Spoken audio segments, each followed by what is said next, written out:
Welcome. In this video, we're going to be analyzing verses 32 and 33 of Daniel chapter 11. So Antiochus IV has just released a letter to his entire kingdom, and it says he wants a united religion across his empire. And this means that all the different religions across his empire need to be abandoned. So that means he wants the Jewish people to stop practicing their religion. So Antiochus is saying to the Jews that they must forsake Judaism and abandon their customs like circumcision, kosher rules, and sacrifice in the temple. In 1 Maccabees chapter 1, we read, quote, Antiochus forbid burnt offerings and sacrifices and drink offerings in the sanctuary, to profane Sabbaths and festivals.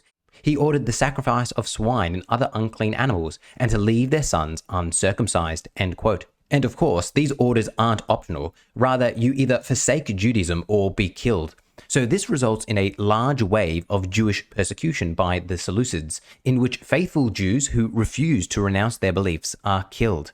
Here is a famous painting of this persecution. We have a Seleucid soldier reading out the decree of Antiochus, which instructs the Jews to renounce their faith. And as you can see, the Jews are of course fearful. The painting is depicting an event found in 1 Maccabees chapter 2, where the soldier says the following to this group of Jews, quote, Now, be the first to come and do what the king commands, as all the Gentiles and the people of Judah and those who are left in Jerusalem have done. Then you and your sons will be numbered among the friends of the king, and you and your sons will be honored with silver and gold and many gifts, end quote. So as you can see, the Seleucids are trying to tempt the Jews to abandon their religion in exchange for the king's favor and financial gifts.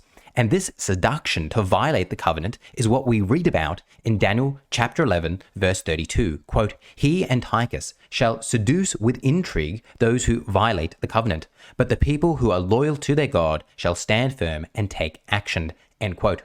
Now, one of the exemplary examples of those who stand firm and take action are none other than the Maccabees. And in this painting before us, looking very defiant, we have the originator of this movement, a man by the name of Matthias.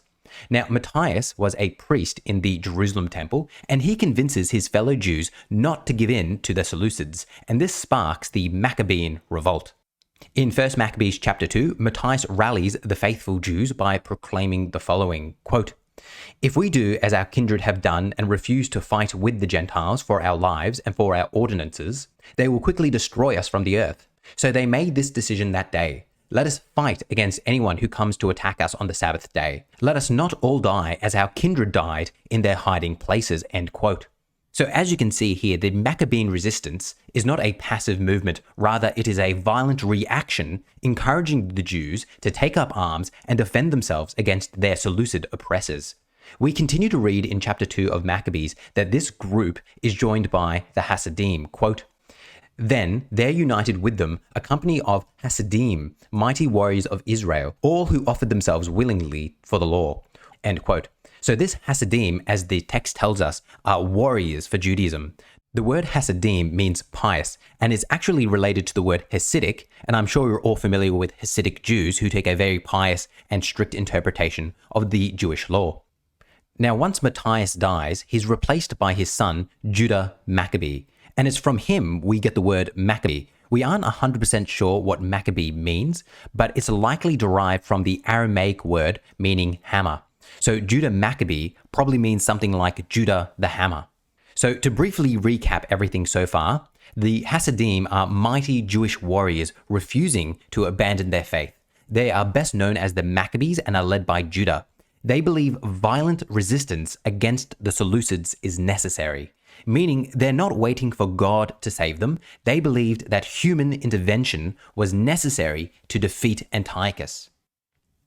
We're now going to contrast the Hasidim with another group that existed at this time, and it's to this other group that the author of Daniel belonged.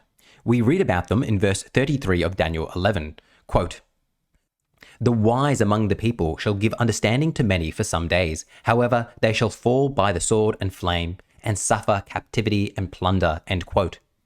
So here we're introduced to a new group known as the wise. The Hebrew here is maskalim, and I am sure that I'm mispronouncing that. It is to this group that the author of Daniel belonged to. And are you enjoying this video so far? Do you want to watch the rest of it? Well, the only way for you to do that is to become a patron. The full video is only available to patrons. So click the link in the description below and become a patron today.